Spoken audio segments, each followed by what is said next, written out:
Mao, Mao, Mao, Mao. Salut à tous et bienvenue sur la chaîne de Churros Cosplay Company, c'est Neyradoc et aujourd'hui je vous propose un tuto de comment faire une baguette magique inspirée d'Harry Potter. Alors pour le coup, aujourd'hui on va faire la baguette d'Hermione. Le matériel que vous allez avoir besoin, ça va être de la foam clé. Là j'ai pris la blanche mais je vous conseille la noire, elle est meilleure. Ensuite vous avez besoin de pic à brochette, de la sous-couche, donc du coup moi j'ai pris du gesso. Ou du gesso, hein, tout le monde dit que ça comme il a envie.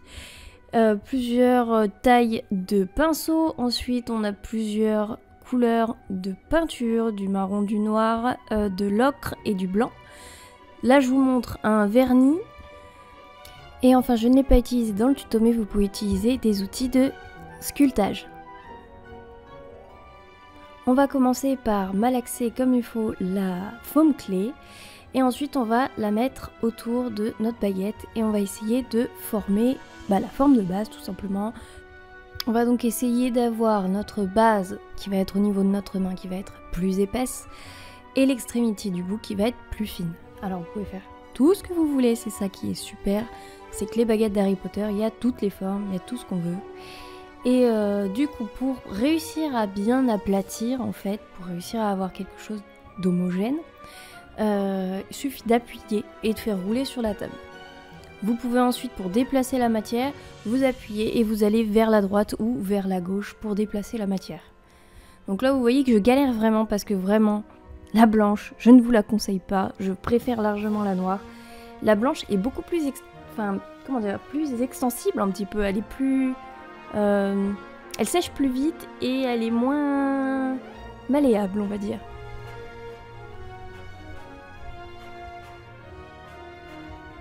Alors vous allez voir juste après, j'ai fait la bêtise de penser que ma baguette pouvait quand même tenir sans le pic à brochette. Je l'ai retiré, j'ai fait toute la sculpture du coup des lianes en fait dessus sans. Mais franchement gardez-la. De toute façon je l'ai remise après avoir fini de sculpter. Alors le but ici ça va être pour créer la vigne qui va être du coup sur la baguette d'Hermione. Ça va être de créer donc des petits fils comme ça. On prend de la foam clé, on les tire au maximum comme de la pâte à modeler. Et ensuite l'avantage de la foam clé c'est que ça se colle sur soi. En fait il n'y a pas besoin de colle quoi que ce soit, ça se colle sur soi. Mais le problème encore une fois c'est que la blanche elle était déjà sèche en fait. Le temps que je mette mes petites lianes, elle était déjà sèche. Donc ce que je vous conseille c'est du coup de mouiller avec de l'eau tout simplement. Votre baguette, l'endroit où vous allez le coller, et tout simplement vous mettez la liane et ça va de nouveau coller.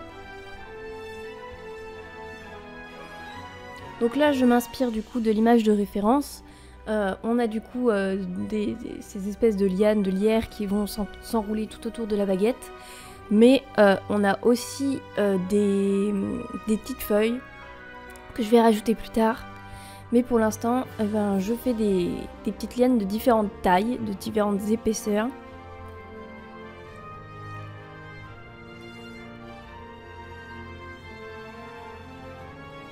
Faut savoir que la foam clé, du coup, ça met 48 heures pour être complètement sec. Mais en fait, c'est très très vite sec. En fait, finalement, en une demi-heure, une heure, c'est déjà en partie sec.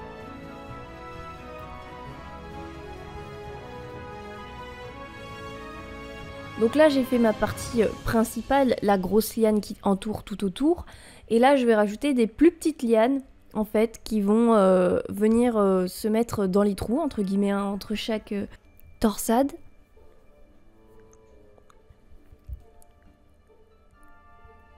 Et clairement là je suis en roue libre, hein. Je fais de façon totalement aléatoire puisque la baguette d'Hermione ça va vraiment dans tous les sens et franchement, j'avais pas d'image suffisamment détaillée pour réussir à faire l'exacte même baguette. Donc là, du coup, je fais les petites feuilles. Donc du coup, je me sers d'un autre pic à brochette pour créer les rainures, en fait, tout simplement de la feuille.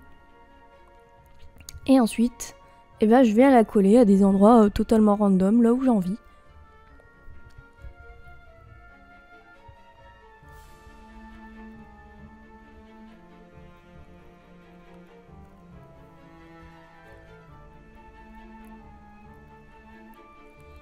Donc sur la base des feuilles, en fait, je prends des petites boules, je l'écrase, et ensuite, avec le pic à brochette, je fais les petites rainures.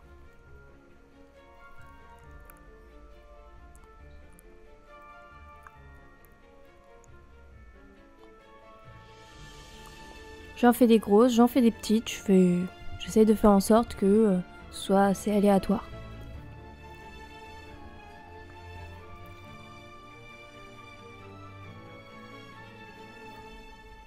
Donc là vous le voyez pas, mais dans la petite vidéo où je vous montre la sculpture terminée, j'ai déjà remis la baguette à l'intérieur, le pic à brochette. Ensuite on l'a laissé sécher un petit peu, genre je crois que j'ai dû la laisser sécher 2 heures, et là on va mettre du gesso, donc du coup j'en ai mis 3 couches, parce que dans toutes les petites rainures etc, ça avait du mal à tenir, donc ça m'a pris pas mal de temps pour réussir à passer dans tous les petits trous que du coup les lianes créent.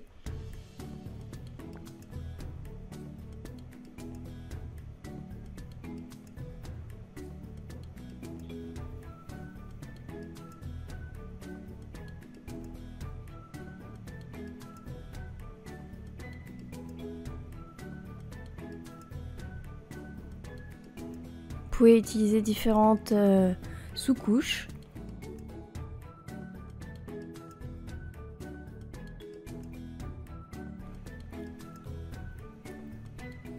Et là, donc du coup, j'ai fait ma propre couleur. J'ai mélangé du ocre avec du blanc. Je fais plusieurs tests, comme vous pouvez le voir sur la droite de l'écran. Et puis, quand je suis arrivée à une couleur qui me convenait par rapport à l'image de référence, j'ai commencé à mettre une première couche. Et puis, c'est pareil, j'en ai mis 3. Je sais pas si vous le voyez, mais en fait, j'essaye toujours de peindre dans le même sens, parce que comme ça, s'il y a des marques de pinceau, on aura l'impression que c'est des rainures de bois. Donc là, il faut savoir que le temps de séchage entre les 3 couches de sous-couche et la peinture, j'ai laissé une nuit. Mais entre chaque sous-couche et entre chaque couche de peinture, vous pouvez laisser une demi-heure, 1 heure. Dès que vous sentez que ça colle plus au niveau des doigts, vous pouvez remettre une couche, quoi.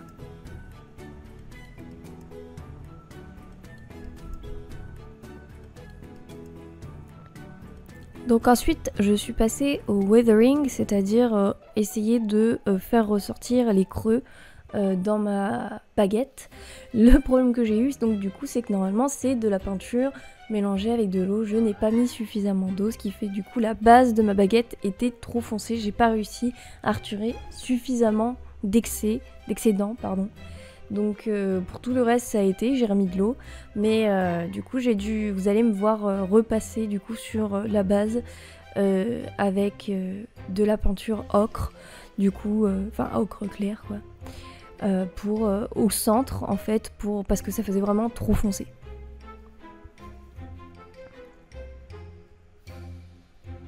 Donc le principe c'est vraiment de donner un côté plus sali entre guillemets à la baguette, mais surtout de la rendre, en fait si tout est de la même couleur, la baguette va pas ressortir, en fait on va pas voir le fait que c'est en 3D, qu'il y a des lianes etc. Elle va être très quelconque, elle va presque paraître irréelle en fait. Les choses dans la vraie vie, elles ont des ombres, elles ont des endroits où c'est plus lumineux. Et pour le coup, si notre baguette est toute de la même couleur, ça va pas ressortir du tout. Donc là, c'est le moment où je repasse du coup avec le jaune clair, on va dire. Au centre uniquement, j'ai laissé du coup le marron mélangé avec de l'eau sur tous les trous autour des lianes pour vraiment les faire ressortir. Là maintenant on passe au vernis, donc du coup c'est un vernis que j'ai acheté qui est censé être pour les tableaux. Faut pas en mettre trop parce qu'en fait après ça colle, ça reste collant. Malgré autant de jours que vous voulez passer à le laisser sécher, ça collera toujours. Donc ne pas en mettre trop, mais simplement ça va donner ce côté brillant ou lustré du coup puisque c'est censé être du bois. Alors très clairement je ne suis pas une as de la peinture, je suis pas bonne pour ça, j'ai peint très peu de choses en fait jusqu'à maintenant. Et c'est vrai que c'est pas mon point fort du tout. Néanmoins, voilà, pour au moins la sculpture, vous savez un petit peu comment faire. Donc voilà le résultat. J'espère qu'elle vous plaît, j'espère que ce tuto vous a plu et on se dit à la prochaine. Salut!